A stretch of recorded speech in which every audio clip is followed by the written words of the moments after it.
As adults, we all have moments when we find ourselves engaged in behaviors that may be considered childish. Those happy moments where we get in touch with our inner child and just be in the here and now. These are moments where we feel like the world stops and nothing else matters but this moment of joy, freedom, laughter, and wonder with no judgment. It could be in a public space or in private.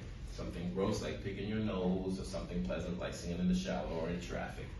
But think about the feelings of gratification we get from these moments. Then something happened. We snapped out of it.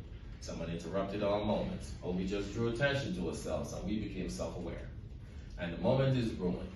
Now think about a young child in a daycare where staff refuses to give them their bottle because they are in preschool now and simply too old to drink out of a bottle. Now this may be frustrating for staff because drinking from a bottle as a preschooler is not considered a socially valid age-appropriate behavior. But remember, behaviors are shaped by the contingency that maintains them. And for a child, maybe they like the attention they receive from workers when they engage in this behavior. Or it could be something tangible since the bottle may be shaped like their favorite superhero or have a picture on it. Or maybe the liquid tastes better when they drink from a bottle. They are not choosing the bottle to escape from their task and prolong recess. Now think back at your special moments and how you felt. Now think forward about that child. The bottle. The nipple that replicates a pacifier, also known as a soother. Yes, that child's behavior is maintained by something sensory. The soothing feeling from sucking on the nipple of that bottle. Now there is conflict between the daycare staff who expects the child to engage in age-appropriate behavior, like drinking from a cup, versus the child who drinks from the bottle because it soothes them.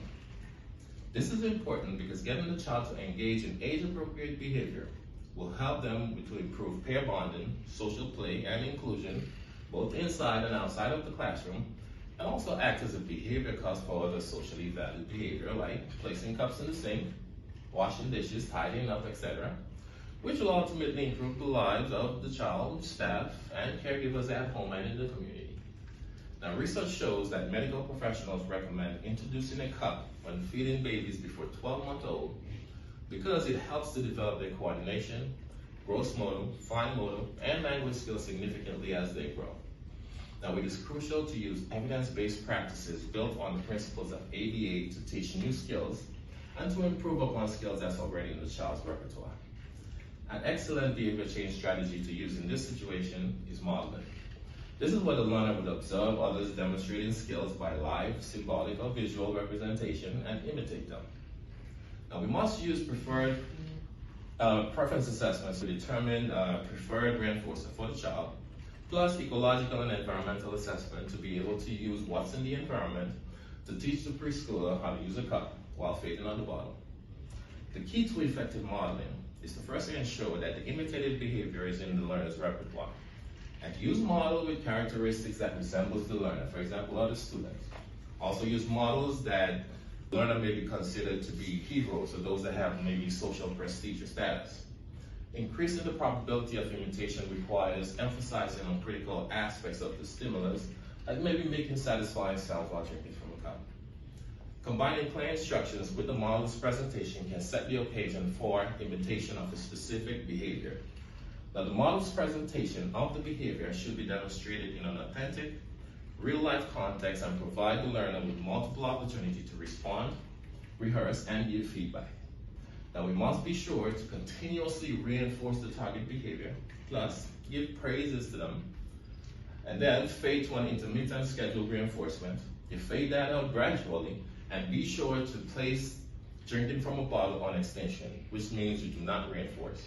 Now, with that being said, if we can take a non-judgmental approach to situations involving socially unacceptable behaviors like these, we can make informed decisions by looking at the function of behaviors and the consequences maintaining it before allowing our expectations to get in the way of reasoned judgment. We can use the behavior skills training model to teach educators and parents how to properly apply these strategies in multiple settings. Now, once we've done that, we'll be well on the way to finding the best reasoned judgment for a learner that is equally beneficial to caregivers and staff as well. Thank you.